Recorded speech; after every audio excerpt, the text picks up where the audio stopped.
Hey everybody! Alright, so today's the day I am going to begin assembling my Project Loki kayak, the Disko Bay by David Gentry of Gentry Custom Boats. So I've already laid everything out. I did that last night, measured everything out. Always check again your measurements, because I made a mistake. I made two mistakes actually. I wrote down the wrong measurement when it even though I had accurately measured it out, and then I also somehow mismeasured something. Anywho, so one thing I want to point out is when you do something like this, your forms need to line up perfectly. So in order for them to do that, you need to plan on what side of the line you're going to put everything on. So I'll show you here real quick what I'm talking about. So here's my forms, or these are the brackets that I'm going to use for form 1 and 6. This is going to be the bow and the stern, and I have it placed right here. So the form is going to go on the right of this line, or the aft section. So you need to make sure that every form following this first form starts on the aft section of your line. So measurement here, I actually drew it out where I was planning on putting them in front, but I had to adjust this one. So F2, form needs to go on this side, not this side. F3, form needs to go on this side, and so on and so forth. Form 4, form 5, form 6. So with form 6, I backed it up since I need to be able to get this off after I make the kayak.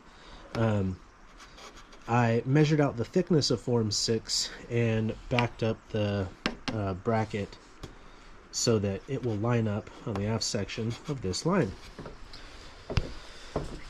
Alright, so here's the tools you will need. You will need a saw. This saw is more for getting into tight spaces. So I have this saw. I probably won't be using this today, but this is just to cut your stringers down to length and get the right angles to lash them to your keel and your stern pieces. You will need a square. Okay, speed square or a combination square. It doesn't, you just need one, you don't need both. I found that the combination square is slightly better because I can adjust it and use it in tighter spaces. The speed square is just, as its name suggests, speedier. You will need a level. What you will do with this is put this on top of your forms before you start lashing everything on to make sure they're all lined up and whatnot.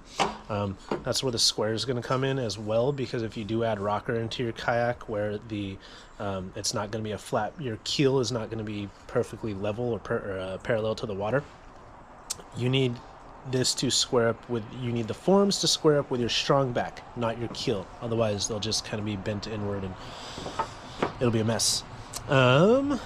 You also need a tape measure for measuring out everything you see here.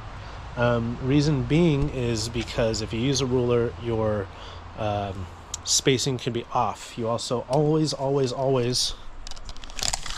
want to measure from one form, like this, all the way so that everything's accurate. When you start measuring from each individual form, you could find that your measurements will be way off. You will also need a screwdriver. I'll show you what this is for later once we start lashing everything. This is for the lashing. This is waxed, not wax nylon, wax polyester. It's slightly stronger than wax nylon, either or. It's just a preference. For me, this was color preference. So appropriate strength, appropriate color. And a marking implement to mark stuff. Alright, so you're going to go in the holster, and we are going to hope that that video is good, and we're going to get started. Alrighty guys, here we go. Two things real quick before we get started, or before I get started. I forgot to mention one tool that you will need. This is a wooden dowel that I cut down to length. And what this is used for is when you wrap the twine or the cord around your forms, you're lashing the frame, you're going to want something so that you can pull it tight. Otherwise If you're constantly doing this, it's going to dig in your fingers and eventually cut them open. You could use this, but then it's going to pull into the remainder of the spool and fray your line, damage it. Last thing, it's cold out here. Coffee. This will keep me hot, this will keep me energized, and this will keep me happy. Always make sure it's real hot. Well, that can't go there. Alright, let's do this. Okay, so what I'm doing here is I'm just lining up the keels so that I have enough extra space for the offsets on the keel and the stern forms. And yeah, I'm gonna get started. Because of the way I design these, I want this to face inward towards the cockpit on each on the front and aft section. So I'm doing that. And because I have these fitted very tightly, just in case it does pull any of the grain down, I'm gonna butter it a little bit. That way, if it does, like I said, open up any of the grain, this will get in there and hopefully, keep it nice and protected. But also want to make sure that it's not ripping apart really any of the wood.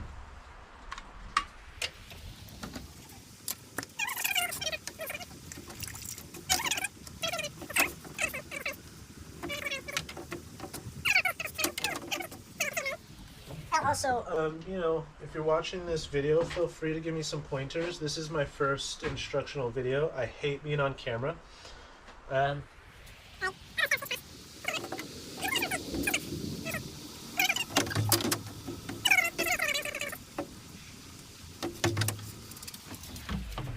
Set this here.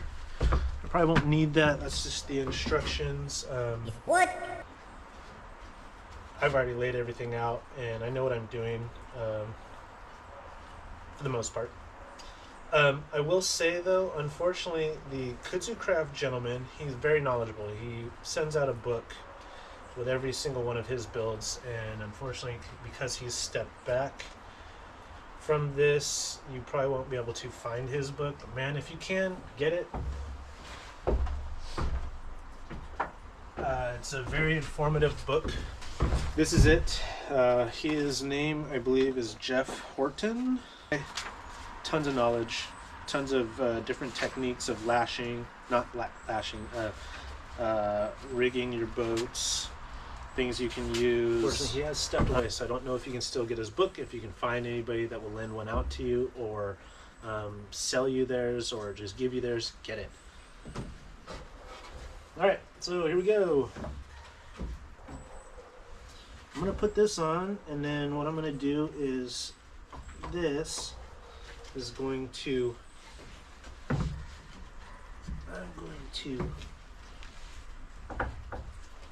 clamp this to here. That way it's stable.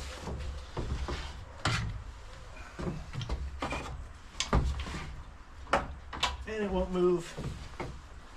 I probably only need one clamp, just in case.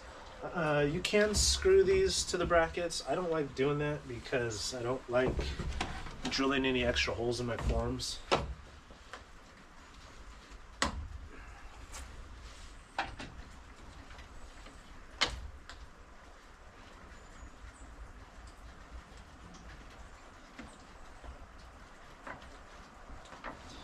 Alrighty.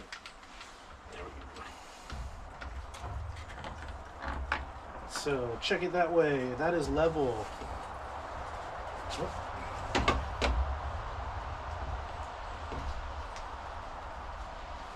That is level.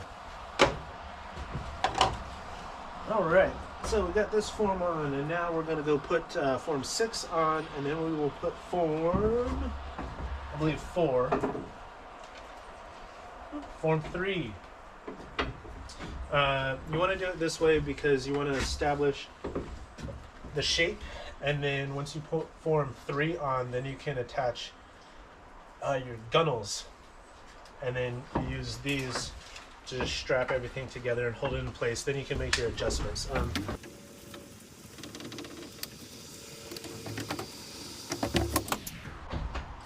I did forget to say, you need lots of clamps.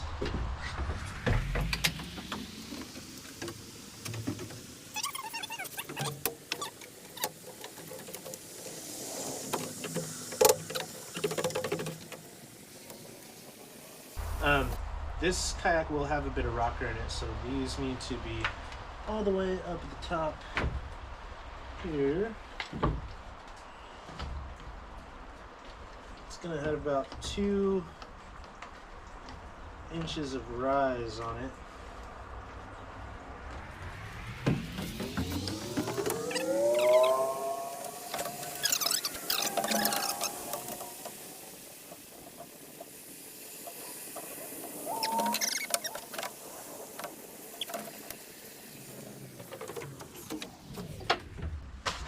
Okay, so this is the most fun part, most frustrating part. I hate doing this.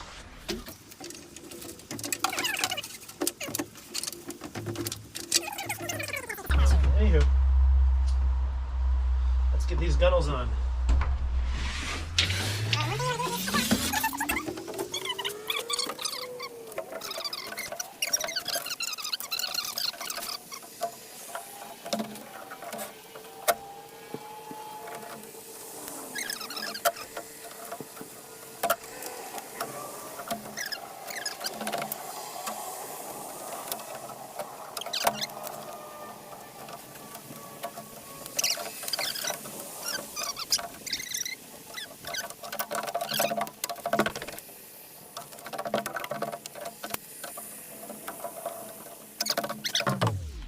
I mean, yeah, I'd say that's pretty amazing looking so far.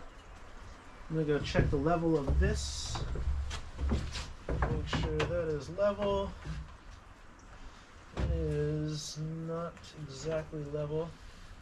Oh, so now what we're gonna do, now that we have these 3 forms in, we're gonna start inserting all the rest of the forms. Yay! Alrighty, form 2 goes right here.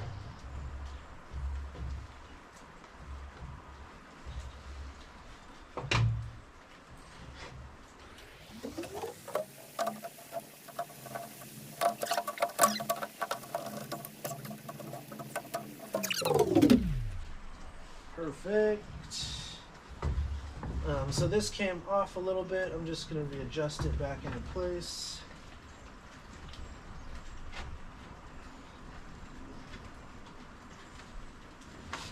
The other one's fine.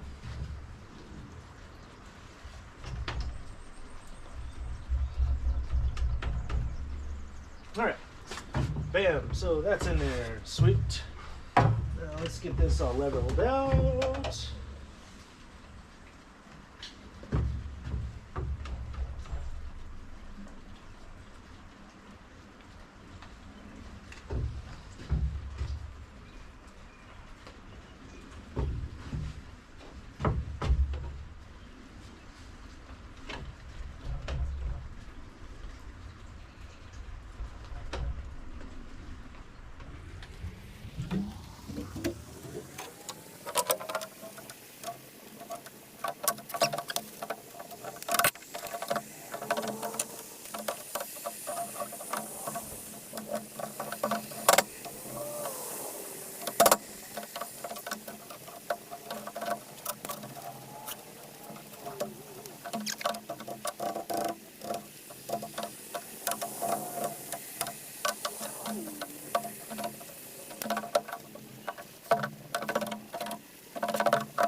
Okay, there was the problem.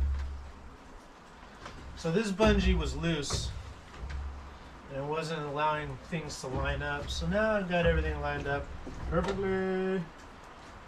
Go back and check everything.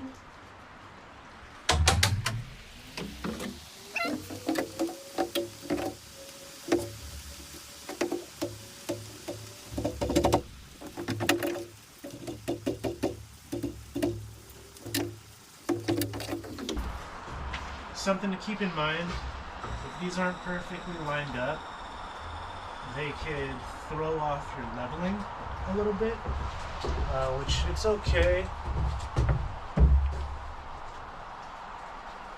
You can go back and just kind of line them up and then level everything out, and that's perfectly level now. That's perfectly level. Perfectly level. Perfectly level. And the perfectly level. Alright, so we just want to make sure, again, that is level. That is level. Good to go. Now technically we can start lashing this together. We're going to start with form 3, and I will get my awesome mini tripod in there and film a close-up of that so you can see what I'm doing. What you want to start out with is a figure 8 knot. This is going to be your stopper knot.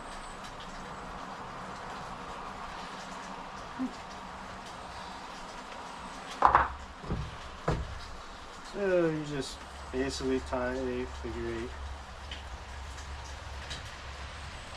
8 into your line, and boom. So that's going to act as your stopper knot. The reason why you do a figure 8 instead of an overhand knot is because this wax cord, when you tighten and any tension is put on an overhand knot, it will slide up until it basically unravels itself. And you don't want that to happen. So you're going to come in here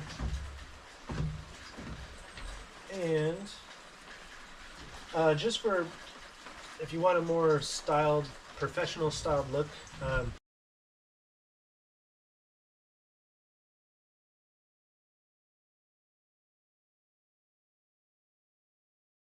start on the sections that you're not going to be able to see. So I guess you could technically call this behind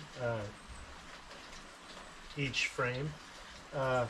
Basically is behind the frame in relation to where you'll be sitting. So if you're sitting right here, which you're sitting right here, you're going to put all the knots behind each form.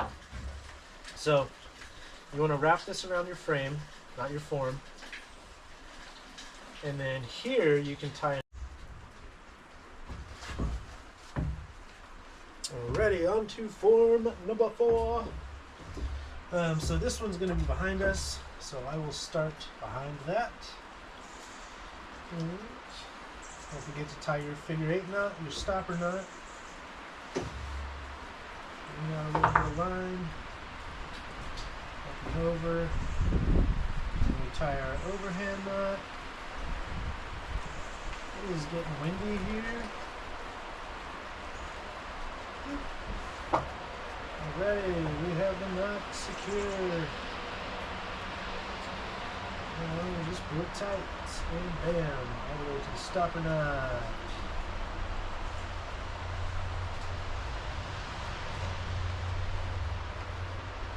And push it up, flush against the rib, and out the outside of the keel, and the form.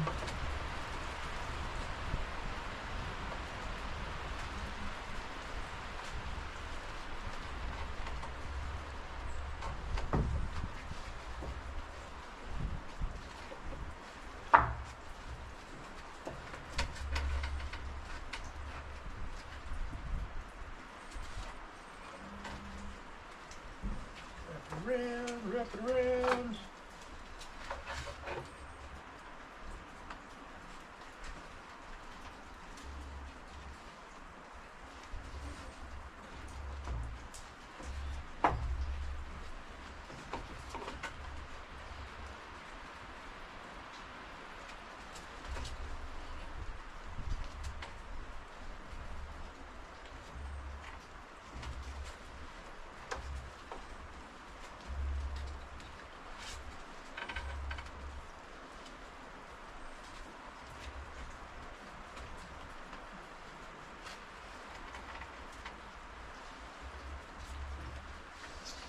Alrighty, last wrap around, and boom.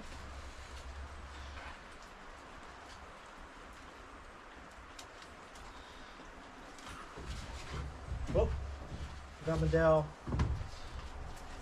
and the screwdriver. Don't forget to move your tools. Alright,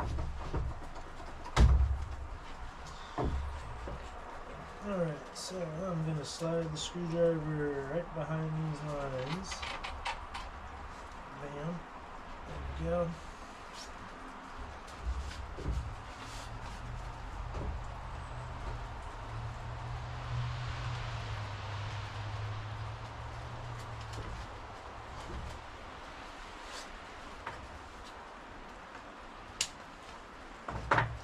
Snip.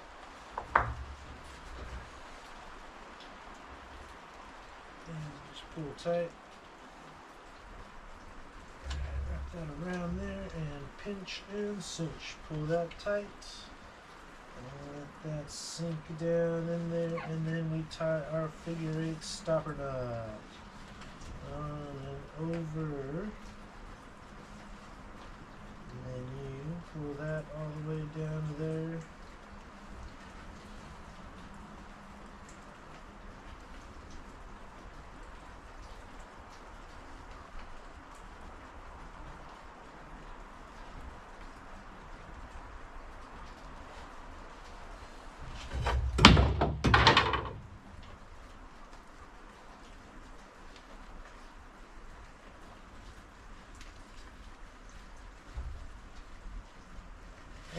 Ooh. And then another one.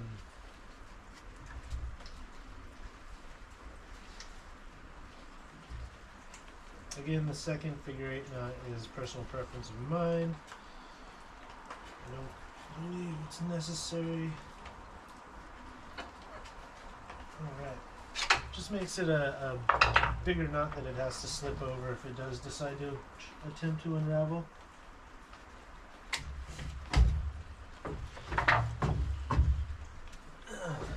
Once I get all this down, I'm actually going to move the sawhorses because I need to be able to hit this from each side. So. Alright, 4 and 5.